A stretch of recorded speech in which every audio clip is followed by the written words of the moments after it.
train company employee. I have checked the baggage car for the supplies I ordered to be delivered here in Belgrade. There is no bacon. I will not make a breakfast tomorrow without the bacon. My reputation is at stake. Find me my bacon or I leave the train here and you can cook all the meals yourself. Train company employee? I suppose it wouldn't hurt to look around.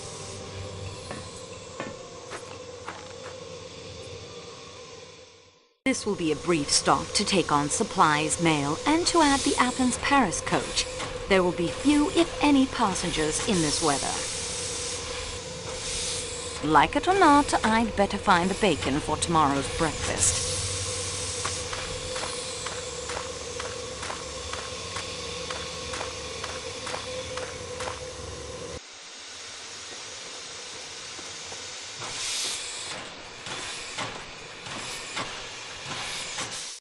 Quite interesting. Belgrade Station. Not quite the splendor of Sakeki, but it is practical and serves its purpose well.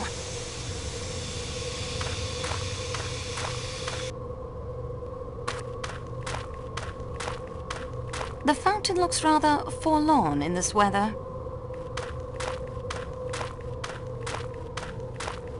Bloody awful weather. The train better get moving soon. The passes west of here fill with snow pretty fast. Back in '29, there was a train trapped up there for a week. Ah, Colonel Arbuthnot, isn't it? And Mr. McQueen. That's right. Say, you're the company representative, aren't you? I heard there was one on the train. Is there anyone in the station? Only people we've seen were an attendant and a passenger, I think. They boarded that coach they're adding to the train. Then somebody turned out the station lights. It's the Athens-Paris coach, I think. Mr. Ratchet and I travel this route quite a bit. Yes, well, I've all the fresh air I need, if you'll excuse me. I'll be getting along then, too. Don't want to hold us up.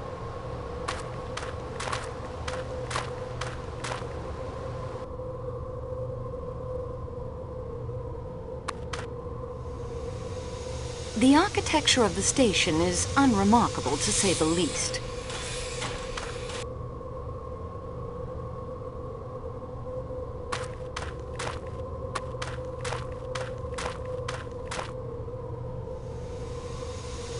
The attendant I saw boarding the restaurant car came through this gate. I suppose that woman was seeing him off. The engineer and firemen are keeping the steam well up. This is our company representative from Istanbul? A woman? Mademoiselle Marceau, this is Tayyip, our engineer. Are you ready to go? I have been ready. I am not the slow one here. It is the Serbs. Can we reach Broad in this weather? If any engine can get us through, it will be this 460. I suppose I'll have to take responsibility if we go on. Company representative? And a woman? No, this is my train, my decision. We go. What is the report from the station master? It is not good, I'm afraid. Heavy snow is forecast for the mountains. The passes between Vancouver and Broad will fill up quickly. Klaus is missing a side of bacon. He told me. I showed him the manifest. It was not on the Athens-Paris cart. How many passengers joined us here in Belgrade? Only one. A Greek doctor, I believe. I think I saw the Athens-Paris coach attendant board the restaurant car just now. Really? He should be back in the Athens-Paris coach. That will be enough, Pierre. 1,000 apologies, mademoiselle. But may we speak later? Leave me be, please.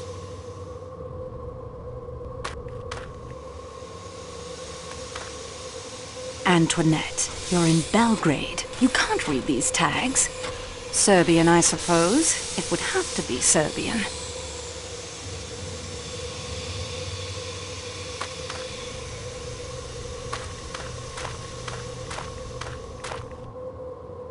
Can you read Serbian? A little. The manifests from Belgrade are in Serbian. Could you read some tags on the Prague luggage truck for me? Yes, of course.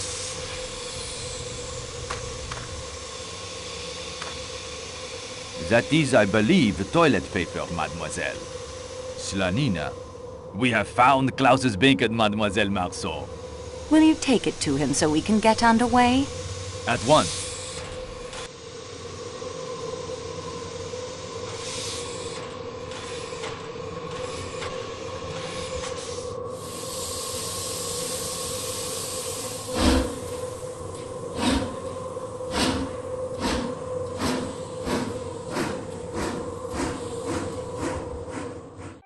I do not protest the addition of you in my room, miss. You have helped me, and I am glad of the company, and I am a Christian lady whose heart is filled with charity. Fine, that's settled then. But I have already been picking out the lower bunk for me, because I am afraid of the heights and the sudden stops of trains, and I would not like to return to the children broken. The upper bunk will do fine for me. I'll look forward to the adventure.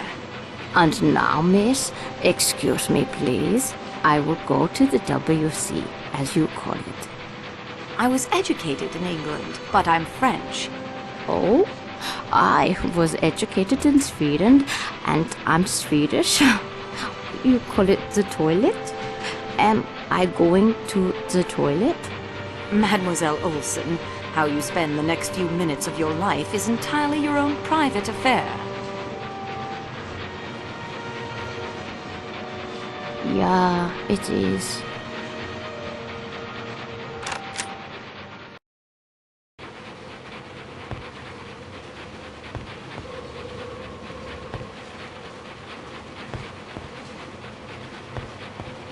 A thousand apologies, mademoiselle, but may we speak later?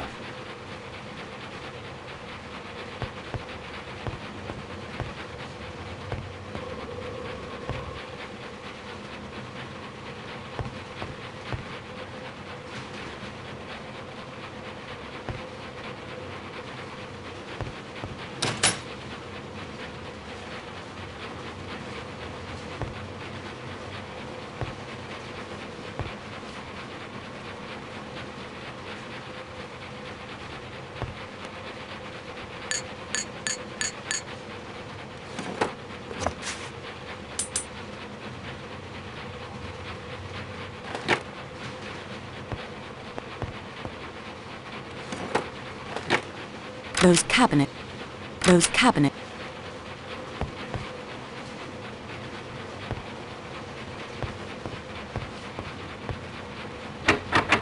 The door is locked.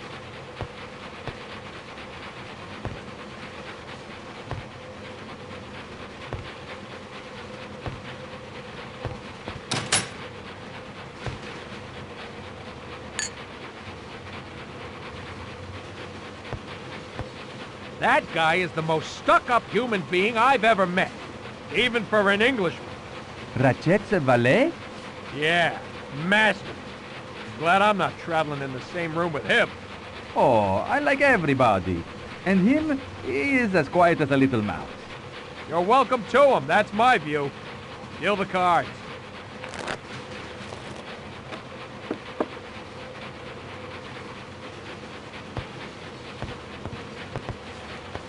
But look here, Colonel, your policy in India is obviously self-defeating. You can't keep it as a colony forever, you know. I don't see why not. You probably wouldn't have seen why not back in 1776, but America is free as a bird now. And suffering through one of the worst economic depressions in history, I believe. You're not seriously suggesting that if the United States had remained a colony of England, we could have avoided a depression? I don't see why not.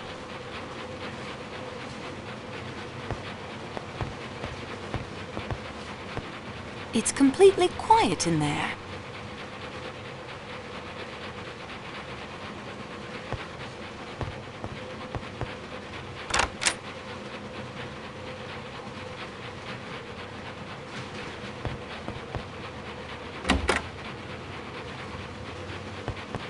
This wash basin is shared by the two connecting rooms.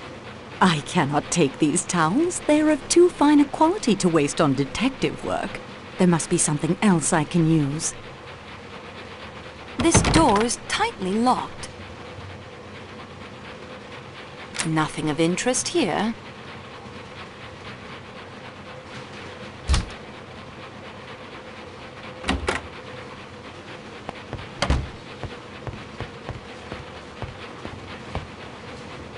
Hello, Greta. Where have you been? I am giving the headache powder to the American lady, Mrs. Hubbard. I do not think travel is suiting her the way it does you, and I miss.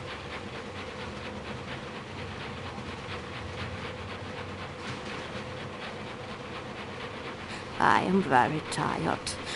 I am sorry if I am repeating myself.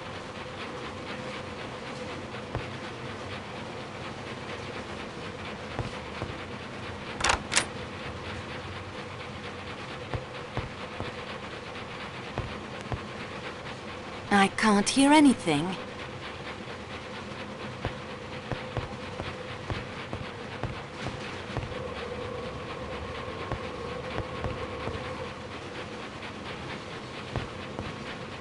Whatever you're reading appears to distress you. It doesn't matter. I think I've heard all I... It's completely quiet in there.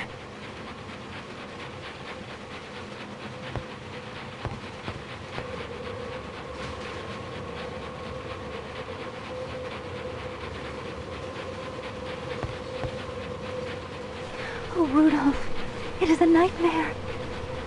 I know how hard all of this is for you.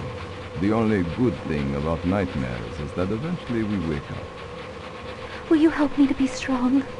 You are stronger than I, dearest. You have been through so much more. My love, my love, my love.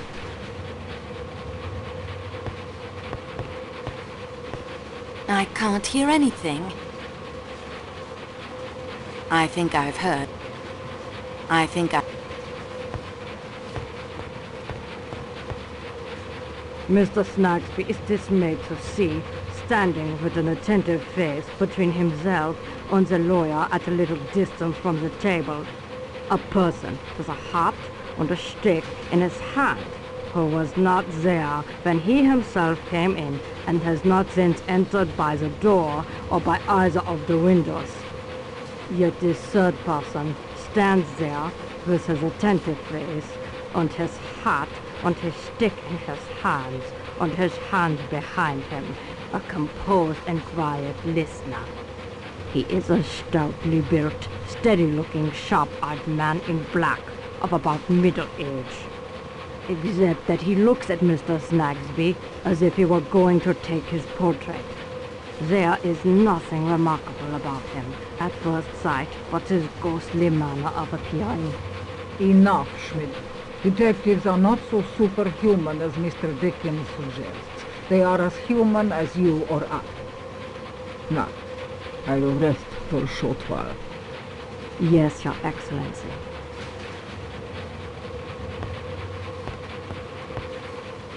It's completely quiet in there.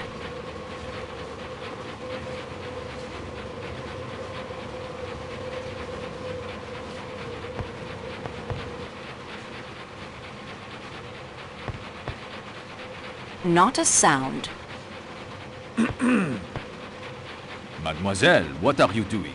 Michelle, you startled me. I'm testing.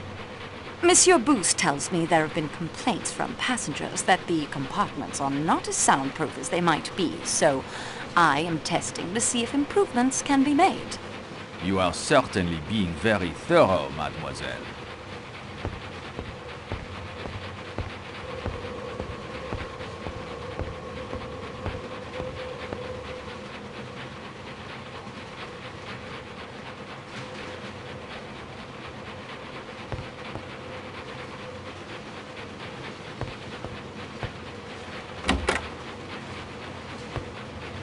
Oh my, I am looking quite haggard.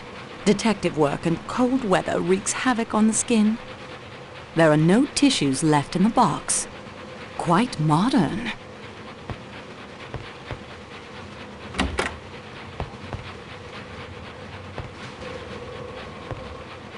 I think I've heard...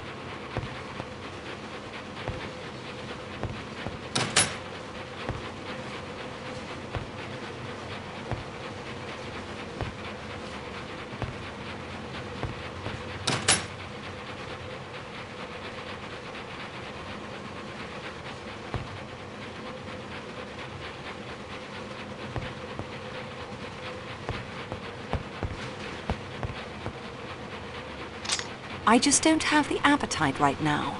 Sterling silver, of course. What they say about the chef is true. This buffet is a carnival's dream.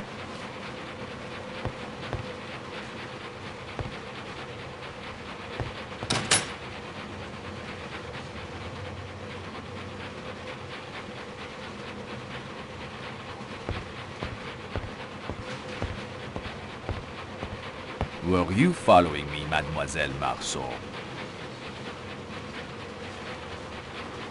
I saw the baggage car door was unlocked and I thought I should check.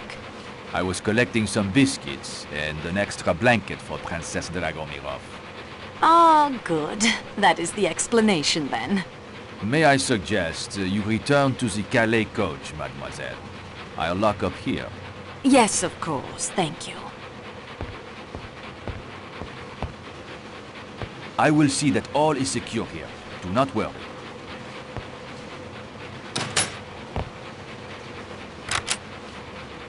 Pardon me, mademoiselle. I should return to my sleeping compartment.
I'm injured, Schmidt. Please stop your fussing. Everyone, please. The pass is blocked with snow. Nothing more. Nothing more, he says. Nothing more? I can tell you there will be plenty more when I get in touch with my attorneys. American trains don't slam on the brakes in the middle of the night. I expect they would if they were about to plow into a wall of snow. I am afraid we may be here for some time. But this has happened before. Happened before, has it? What kind of a way is this to run a railroad, I ask you? At least the worst is over.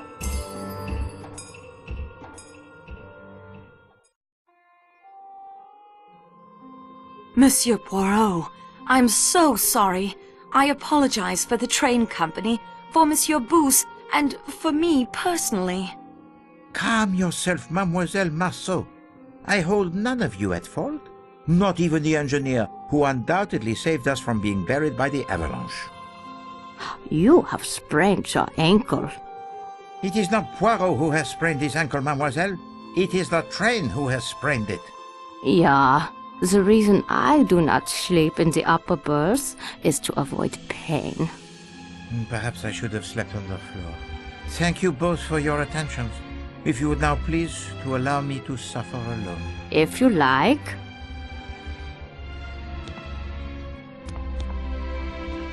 What can the children of her school be learning?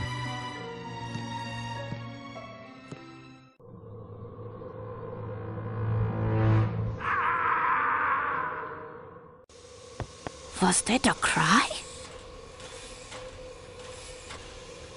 Yes, I think it was. First, the snow is trapping us. Then, the old Belgian man injures himself. Now what? No need to be alarmed. Let me have a look first.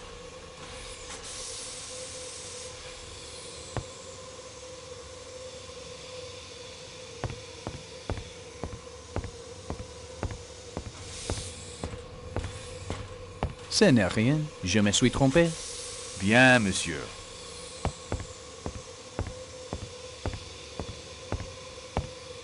Is there drama or calamity? It was Monsieur Ratchet, but he is well. Then let us hurry back to sleep.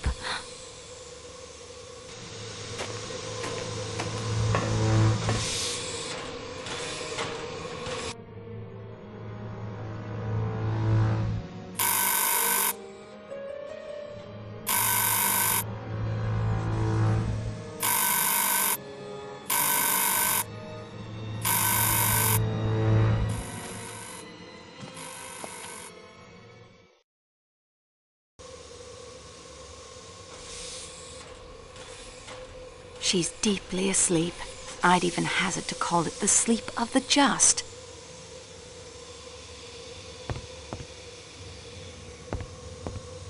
There you are.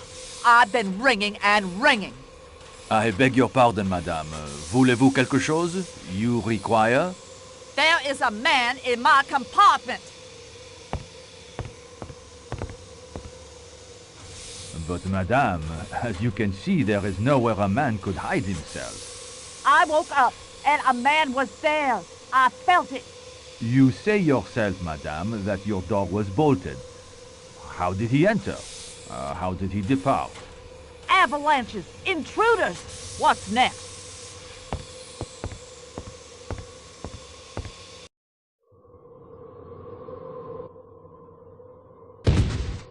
What now?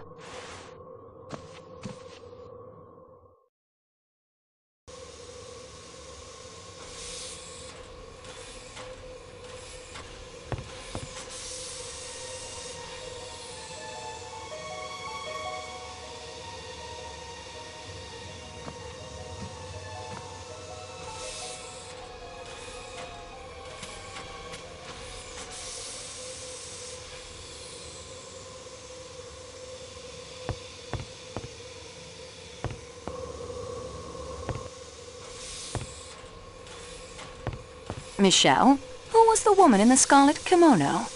I am sorry, mademoiselle. I was updating the inventory of the Calais coach supplies. I did not see her face. What compartment did she come out of? I am not sure. One of the rooms in the middle of the car, I think. Madame Hubbard's, perhaps, or Monsieur Rachet. By the time I noticed her, she was moving away from me. Has anything unusual occurred? Well, there was the avalanche, of course. Later, Madame Hubbard insisted she saw a man in her room, but I could find no one. Has anyone been up and about? Only you and the other lady. It has been quiet for some time. Did you hear a thud a moment before I appeared just now? No, I heard nothing, mademoiselle. Perhaps it was in the compartment next to yours, Monsieur Poirot, perhaps. I am sorry, mademoiselle. As I'm certain you know, regulations require that the doors to other wagon lit be kept locked, so that passengers without through tickets may not change cars.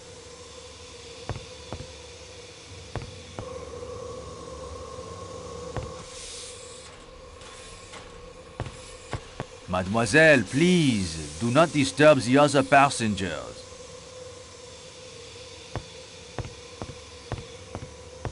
Mademoiselle, please, do not disturb the other passengers.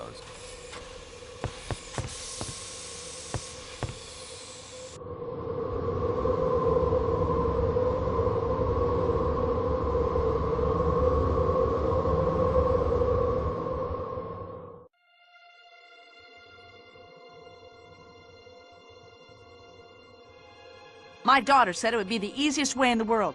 Just sit in the train till I got to Paris. But now we may be here for days and days. And my boat sails day after tomorrow. How am I going to catch it now? I can't even wire to cancel my passage. I feel too mad to talk about it. My sister, her children wait for me. What will they be thinking? They will be thinking bad things have happened to me. I have business in Milano. A very rich gentleman with his eye on an Alfa Romeo designed by Enzo Ferrari himself. If I am late, I may lose the sale. Say, you never said what line you were in. That is very true. I didn't. We may be here for days. Back in 29, there was a train trapped in the snow like this for a week. The passengers almost starved. I'm told they hunted wolves for food. There's always cannibalism, of course. I remember one time up near Kashmir, I say. Old man, are you going to eat those rashers of bacon? They're quite nice. What country is this anyway? Yugoslavia, I believe. Oh, one of those Balkan things. What can you expect? You work for the train company? Yes, but there isn't much I can do, I'm afraid. They'll send out a plow train from Broad. It's standard procedure. I don't blame you. There's nothing anyone can do. Monsieur Poirot is right, Mary. Oh? He said you are the strongest character among us. I agree. Oh no. No, indeed. I know one far, far stronger than I am. Who? Michel, you look almost ill. What is wrong? Pardon-moi. Mademoiselle Marceau, Monsieur Poirot requests you come to his compartment at once.